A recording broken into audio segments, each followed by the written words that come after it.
Malam ketika aku meninggalkan rumah, aku tidak tahu harus melangkah kemana.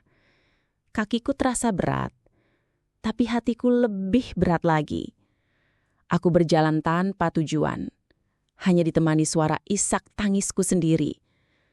Hingga akhirnya, aku sampai di rumah orang tuaku.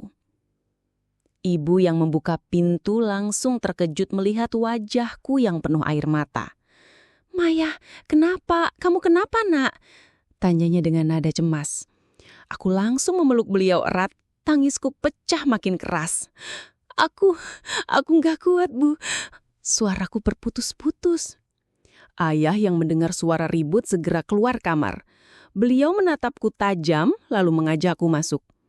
Setelah duduk di ruang tamu, ibu berusaha menenangkanku, menyodorkan segelas air putih. Tapi tanganku gemetar terlalu hebat untuk bisa memegangnya. Aku butuh waktu lama sampai akhirnya bisa bercerita. Dengan suara parau, aku membuka semuanya. Tentang kecurigaan yang selama ini aku rasakan, tentang pesan-pesan rahasia, tentang kebiasaan Rina yang makin sering datang ke rumah, hingga akhirnya pengkhianatan itu terbongkar di depan mataku sendiri. Ibu terdiam, wajahnya pucat. Sementara ayah mengepalkan tangan begitu kuat sampai uratnya menonjol. Apa? Ayah mengeprak meja dengan keras. "Rina, kakakmu sendiri." Aku hanya bisa mengangguk sambil menangis. Ibu langsung menangis juga, memegangi kepalanya. "Astagfirullah, Rina, kenapa tega sekali kamu sama adikmu sendiri?" Malam itu, rumah orang tuaku dipenuhi tangisan dan amarah. Ayah langsung ingin mendatangi rumahku untuk menegur Ardi dan Rina. Tapi aku menahannya. Aku takut pertengkaran itu malah jadi semakin kacau. Keesokan harinya, ibu memanggil Rina untuk datang ke rumah. Awalnya Rina enggan, tapi akhirnya dia muncul dengan wajah tertunduk. Begitu masuk, suasana langsung hening, mencekam. Ayah menatapnya tajam, sementara ibu hanya bisa menangis melihat anak sulungnya. "Rina," suara ayah bergetar menahan amarah. "Kamu sadar gak apa yang kamu lakuin? Itu suami adikmu. Kamu sadar gak? Kamu udah bikin malu keluarga kita." Rina menangis, tapi dia tidak banyak bicara.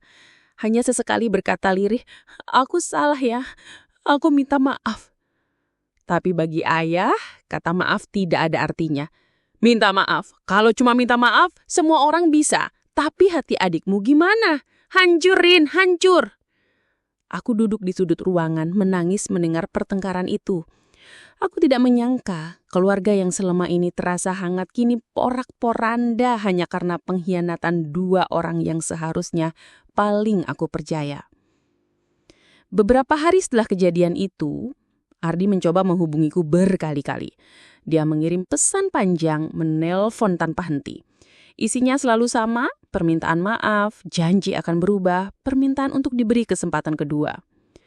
Tapi setiap kali membaca pesannya, hatiku semakin sakit. Aku tidak bisa melupakan pemandangan malam itu. Mereka berdua di atas ranjangku, di rumahku, tempat yang seharusnya menjadi ruang suci untuk pernikahan kami. Aku ingat sekali salah satu pesan Ardi yang membuatku makin muak. "Maya, aku sayang kamu. Aku khilaf sama Rina. Aku janji gak akan ulangi. Tolong maafin aku. Aku gak bisa hidup tanpa kamu." Aku menutup ponselku dengan air mata bercucuran. Sayang, khilaf. Apa cinta bisa disebut khilaf kalau dilakukan berulang-ulang di belakangku? Pikirku dalam hati. Sementara itu, Rina juga berusaha mendekatiku.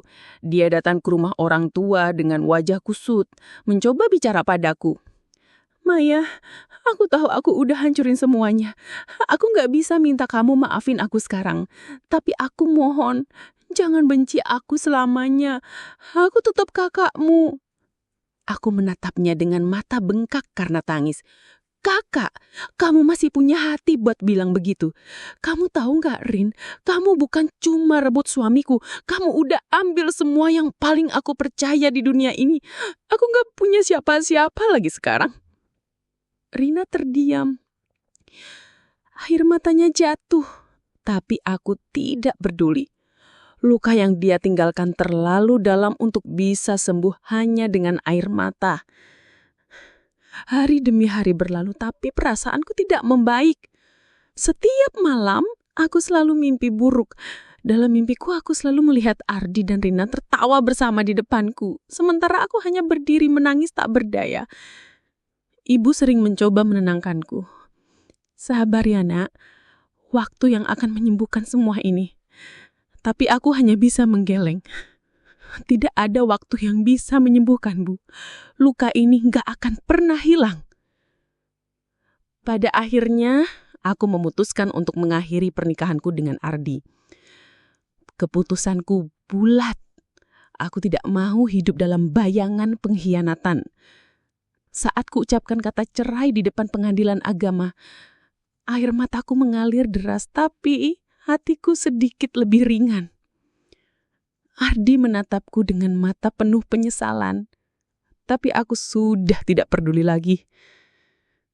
Yang lebih menyakitkan adalah kabar yang aku dengar beberapa bulan kemudian.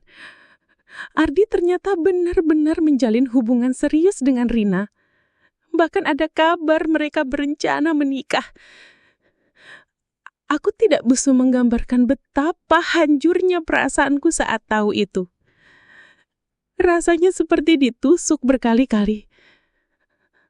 Tapi di sisi lain, aku sudah tidak punya kuasa lagi. Yang tersisa hanyalah luka. Luka yang tidak akan pernah bisa benar-benar disembuhkan.